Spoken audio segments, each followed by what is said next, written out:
Morning, everybody. Welcome to a beautifully foggy day here in Malibu. This probably looks hilarious.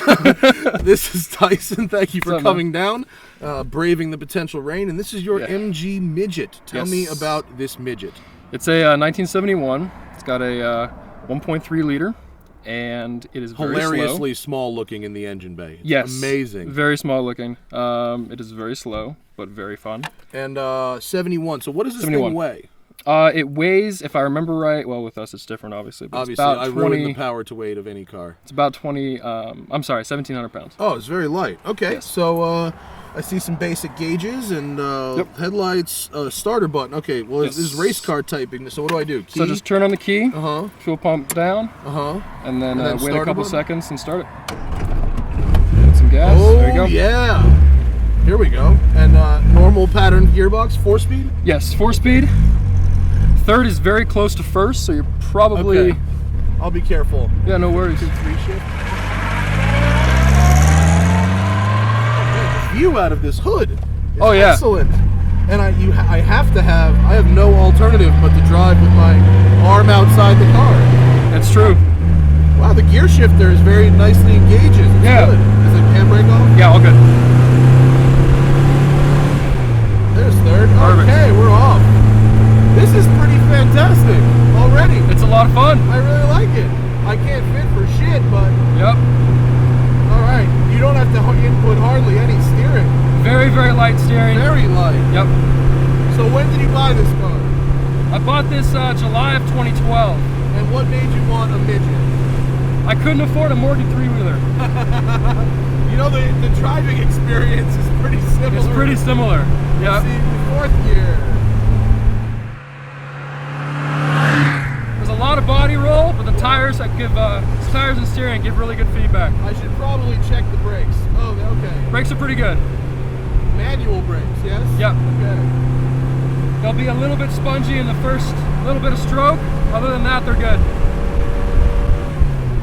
Well, you can see why cars like this birthed the Miata. Oh yeah. For sure. So oh yeah. The real question is, I see your Leyland sticker there. Yes. Does it work properly most of the time, some of the time, none of the time? If it's maintained well, if you look after it and look for what it's trying to tell you. Where's third gear? Come on, there you go. Oh, sorry. I missed the gear. Yeah. If you look for what it's trying to tell you, it'll be very good to you. What does it normally tell you? It tells you when it's leaking, like a British car. It tells you if it's smoking, leaking. It tells you if it's smoking. Yeah, you can't just pay attention to it with one of your senses. You got to use all of them. Yeah. You got to smell it, everything. Is this 86,000 miles or kilometers? Miles. Miles? Yep. And is it mostly original? It's mostly original to my knowledge. I'm probably like, I don't even know. I'm a late owner. This wasn't a very nice car when I got it. It's pretty nice now. It's pretty nice now, as far as mechanical. Oh yeah, no synchro first. Yeah, sorry. I apologize for the grind. No worries. Well, the clutch and the pedals are really easy to operate, although it does. It does need to be said that I am driving barefoot. Yes. No shoes in the midget. Yep. Is this, like, I don't know a lot about British sports cars. Is this an old midget, a newer midget? This is a Mark III. So in 1960, I believe, they released the Austin Healey Sprite and the MG Midget. They were kind of sister cars. Do they share a platform or a chassis? Yes. They do. Yeah, they shared basically everything. Oh, thank you. Thank you, sir. New York. The people love the midget. They really do. In this. They really do. It's pretty rare. Yeah. It's pretty rare that you get people holding you up. It's just so light on its feet and like all the inputs. Like you don't have to turn the steering wheel hardly at all. It's hard. Yeah. It's great. Does it have like 13-inch wheels, 14-inch wheels? Yes, tiny, right? 13-inch wheels. I managed to get 175s on it. Where do you find these tires? These are just basic America's tires. I think they're Falcons. The thing with the tires on this is you can either get, basic street tires that'll fit on, your Corolla or whatever. Right. Or you can go to basically, like full-on race tires. Yeah. And since I don't track this much, you know, it wouldn't keep up with anything anyway.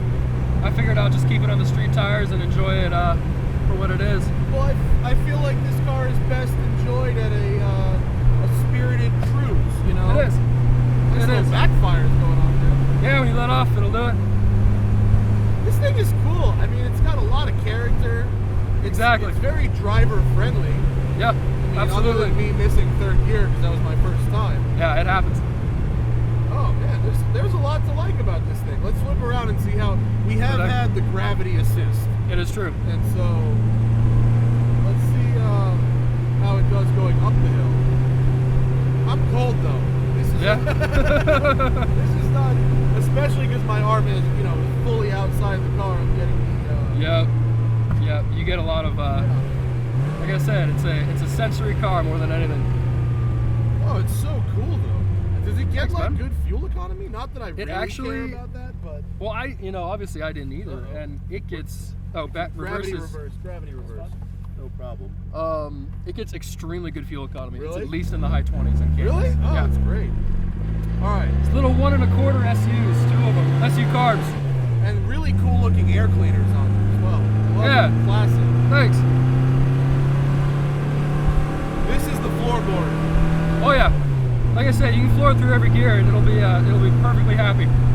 Yeah, there's only really 2 options: floored or idle. Yep. And it's actually it has a surprising amount of torque. So the first gear, I don't miss the synchro mesh first gear at all. You just leave in second. You just leave in second, it'll handle it. What do you think this thing is geared out to, flat out? Oh man, 100? I mean, I haven't gone over about 90 in this. That would be an interesting experience. And at that point, I was sketching out. It got a little like unsteady there. Yeah. Well, you feel it. No, but this is easy. like, it's such a great experience. Like, yep. It's got a cool sound with the backfires. It's very engaging. Yeah. You definitely don't want to check text messages or anything while doing this. Oh no. This is driving is the activity.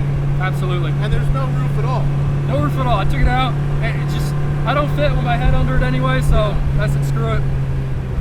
How fast do you have to go to stay dry in the rain? Well, I've never actually been caught in the rain, so I don't know. We're very spoiled out here. I know, we are.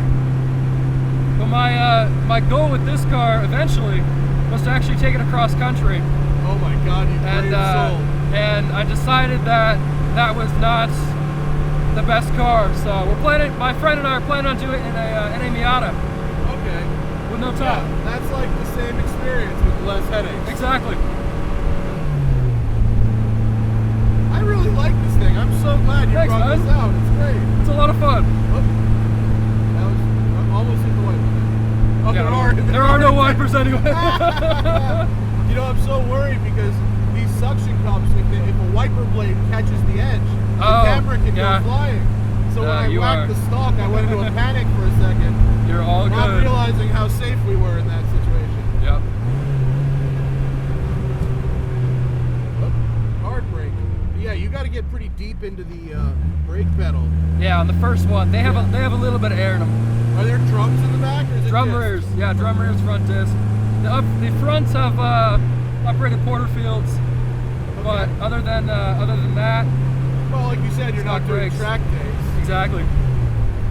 Did an autocross a couple times, but didn't do too great. No. Nah, I mean, it's not going to keep up because everybody's S2000s and things like that, and not going to keep up. But got some good pictures with me, basically on 2 wheels. I really get the appeal of this car, though. Yeah. It's very cool. And are these pretty affordable if you find a decent one? They're very affordable. They are? Yeah, there'll be one more on the market pretty soon. I'm selling this. Are you? Yeah. Oh, no. I've always, I see a lot of like Austin Healey Sprites and stuff running around Venice. And I always thought these things were kind of undervalued. They're a great entry car. The problem is that there's a lot to do with them. You have to keep up with them as far as maintenance and making sure that they're, in good working order. Yeah. So people in general, at least in my experience, that kind of shy away from British cars for that reason. Well, no kidding. It's not like British Leyland has the best reputation for quality. Yep. as far as the values, they're low. They've plateaued. It's a great entry if you want to I think it's a start good the hobby. time to buy. It really is. I don't know if I see them going up much, but you do have to be. You're smaller than me, but you've got to be the upper limit of this car. yeah, my dad, who's he's about an inch and a half taller than me, he can't fit in it This thing is pretty comfortably. small. You know, he's like you. Like, yeah, I'm fat, I get it, but the car is called a fucking midget. It's not like it's called sports car for everybody. It's called a midget, and that is because that's the size you have to be to drive it. Yeah, that's nothing to do with the size of the car. Yeah, I'm 6'1", and you're about as tall as you want. You are as tall as it goes. Well, thank you so much. Thank you, that man. was I'm glad you enjoyed it. Good fun, Tyson. Where can they look on your wheel well? You got a wheel well? I don't have a wheel well. Okay, Gotta you get want to sell the car? What's your Instagram? Yeah, sure thing. It's Tyson.Kluss. K-L-U-S-S. Tyson.Kluss. If you're interested in buying this midget, it's nice. It works. Works properly. It's good. Yeah. Just key off. Yeah, fuel pump off. We'll just do key off. Thank you, sir, and thank you for watching. Thank you. See you next time, and hopefully in a car I fit better in.